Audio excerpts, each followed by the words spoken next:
Matric board exam बहुत ही नज़दीक है दोस्तों, तो मैं आप सभी दोस्तों के लिए शुरुआत करते हैं दोस्तों संस्कृत अध्याय 1 क्लास 10वीं के लिए दोस्तों, बहुत ही इंपॉर्टेंट दोस्तों। यहाँ पर लेसन 1 है दोस्तों, इस पार्ट का नाम है मंगलम। मंगलम का मतलब है दोस्तों कल्याणकारी। ठीक है दोस्तों, सुनते रहिए और देखते रहिए दोस्तों। उपनिषद का मतलब क्या होता है, ठीक है। उप का मतलब क्या होता है दोस्तों, जी हाँ दोस्तों, उप का मतलब होता है नज़दीक, और निषद का अर्थ होता है उपदेश, यानी गुरु के उपदेश, यानी कहने का मतलब है परमेश्वर के द्वारा, ईश्वर के द्वारा बनाए गए सृष्टि के बारे में हम लोग इस पाठ में जो है अध्ययन करने वाले हैं। ठीक है दोस्तों, फर्स्ट श्लोक है हिरण्मयेन पात्रेण सतस्य पिहितम मुखम तवम, ठीक है, पूषणा पावैड्यु सत्य धर्माय दृष्टि। हिरण्मयेन मतलब क्या होता है, सोने सा, ठीक है, और पात्रेण का मतलब होता है दोस्तों आवरण से, ढक्कन से, ठीक है, और सतस्य पिहितम माने होता है सत्य के मुख से। ओके, चलिए, मुखम माने मुंह होता है दोस्तों, ठीक है। ओके, इसका अर्थ याद कीजिएगा, हे प्रभु, हे ईश्वर, सत्य का मुख सोने जैसा पात्र से ढका हुआ रहता है, इसलिए सत्य धर्म की प्राप्ति के लिए मन से मोह माया को त्याग कर दें, तभी सत्य की प्राप्ति संभव है। यानी इस श्लोक के माध्यम से बताया गया है, पहला श्लोक के माध्यम से भगवान ईश्वर कहते हैं कि हे भक्तों, तुम लोग सत्य की प्राप्ति के लिए मोह माया को त्याग दो, तभी तुम जो है सत्य की प्राप्ति कर सकते हो। यानी तुम्हारे अंदर कपट रहेगी, मोह माया रहेगा, त्याग नहीं रहेगा, तो तुम सत्य की प्राप्ति नहीं करोगे। ओके, यहाँ पर नेक्स्ट श्लोक है दूसरा, औरोड़ियान महतो मह्यान आत्मस्य जंतो निहतो ग्वयाम तम्रकंतु पश्यति वित्तशोको धातृप्रसाद दान माही मानत माना। ठीक है, चलिए, यहाँ पर दोस्तों याद कीजिएगा, अणु का मतलब होता है अणु से, ठीक है। महतो मतलब क्या होता है, महान से महान, और महियान माने होता है महान। आत्मस्य माने होता है दोस्तों क्या, आत्मा का, ठीक है। जंतो माने क्या होता है दोस्तों, प्राणी के। नीता माने विद्वान। दोस्तों गुह्याम माने हो जाता है आपका हृदय रूपी गुफा में। उसके बाद तम माने क्या होता है दोस्तों, उनको, ठीक है, नोट करेंगे। वित्तशोका माने होता है शोक रहित। ओके, आइए श्लोक को देखते हैं दोस्तों, आप लोग ध्यान से देखिए दोस्तों, मैंने आपको लोग लिख दिया है यहाँ पर, आराम से आप याद कीजिएगा। लिखेंगे, जीवों के हृदय रूपी गुफा में अणु से भी सूक्ष्म महान से महान यह आत्मा विद्वान रहती है, उपस्थित रहती है। उस परम पिता परमेश्वर सत्य दर्शन मात्र से जीव शोक रहित होकर परमात्मा एकाग्र हो जाता, यानी परमात्मा में एकाग्र हो जाता है।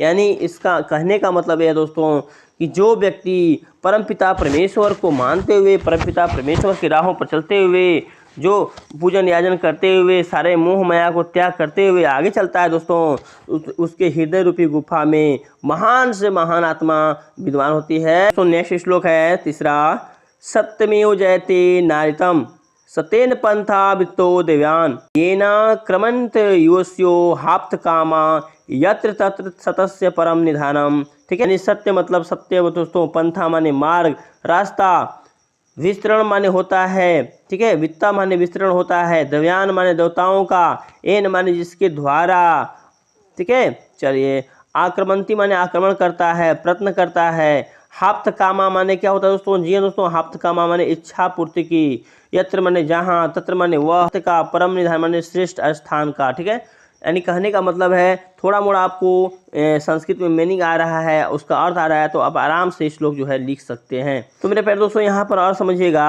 सत्य की जीत होती है, जी दोस्तों, सत्य की ही जीत होती है, झूठ की नहीं। सत्य से ही परमपिता परमेश्वर तक पहुँचते हैं। सत्य का मार्ग विस्तृत होता है, जिसके द्वारा ऋषिगण उस परम पिता को प्राप्त करना चाहते हैं, अर्थात अपने आत्मा कल्याण के लिए जिस सत्य मार्ग का ऋषि अनुसरण करते हैं, वही सत्य ईश्वर तक पहुंचाने का सच्चा मार्ग है। यानी कहने का मतलब है दोस्तों, इस श्लोक के माध्यम से बताई होती है, असत्य की नहीं होती है। परमपिता परमेश्वर तक पहुंचने के लिए सत्य मार्ग पर अपनाना पड़ता है। झूठ मार्ग अपनाएंगे तो परमपिता परमेश्वर तक आप नहीं पहुंच पाएंगे। ठीक है दोस्तों, यहाँ पर चौथा श्लोक है, यथा नदम स्वंदमाना समुद्रे डक्तम गच्छन्ति नाम रूपे विहाय तथा विद्वानम नाम रूपाद विमुक्त। ठीक है, विमुक्त परात्मनम पुरुष पुमयति दिव्यम। ठीक है, चलिए दोस्तों, इसको याद करने के लिए आपको ध्यान देना होगा दोस्तों, थोड़ा सा मीनिंग आपको याद करना पड़ेगा। ठीक है, देखिए यथा माने क्या होता है दोस्तों, जी हाँ दोस्तों, यथा माने होता है जिस प्रकार, ठीक है ना। नदा माने दोस्तों होता है नदियाँ। स्विंदमाना माने बहती हुई। समुद्र अस्तम माने होता है दोस्तों समुद्र में विलीन हो जाना। नाम रूप माने दोस्तों नाम एवं रूप। विहाय माने होता है दोस्तों त्याग कर। तथा माने उसी प्रकार। विद्वान माने ज्ञानी। नाम रूपाद माने दोस्तों होता है नाम एवं रूप से। विमुक्त माने होता है त्याग कर। प्रात्मा माने होता है दोस्तों परमेश्वर। उपैति माने होता है दोस्तों पाकर, ठीक है। यहाँ पर श्लोक है दोस्तों, जिस प्रकार बहती हुई नदियाँ समुद्र मिलने के बाद अस्तित्वहीन हो जाती हैं, अर्थात अपने अस्तित्व खो देती हैं, अर्थात अपना नाम त्याग कर समुद्र बन जाते हैं, ठीक उसी प्रकार परमपिता परमेश्वर के दिव्य प्रकाश मिलते ही, जिनको दिव्य प्रकाश में मिलते ही अपने नाम रूपी से मुक्त हो जाती हैं।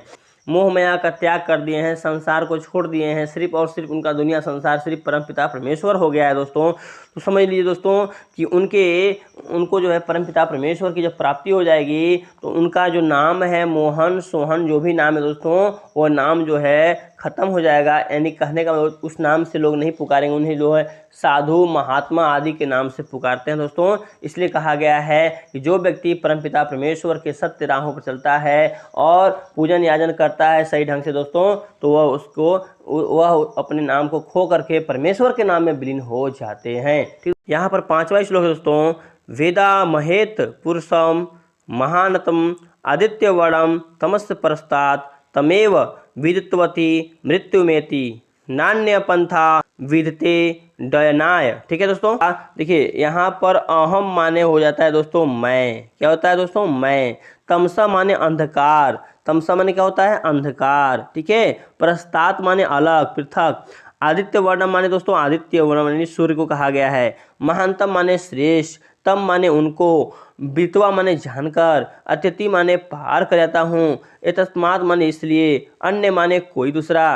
पंथा माने मार्ग रास्ता। विदते माने जान पड़ता है दोस्तों, ठीक है दोस्तों। एग्जाम में अर्थ लिखे डाल देंगे, वेद आदित्य वर्णम सूर्य के समान दिव्य रूप में विराजमान है, ठीक है। ज्ञानी जब उसका साक्षात्कार जब उसका अध्ययन करके अर्थात उस प्रकाश पूर्ण दिव्या स्वरूप वेद रूप ब्रह्मा का ध्यान करके मृत्यु पर विजय प्राप्त करते हैं, क्योंकि इसके अंतर्गत कोई अन्य रास्ता नहीं है दोस्तों। 5 श्लोक मैंने बताया दोस्तों।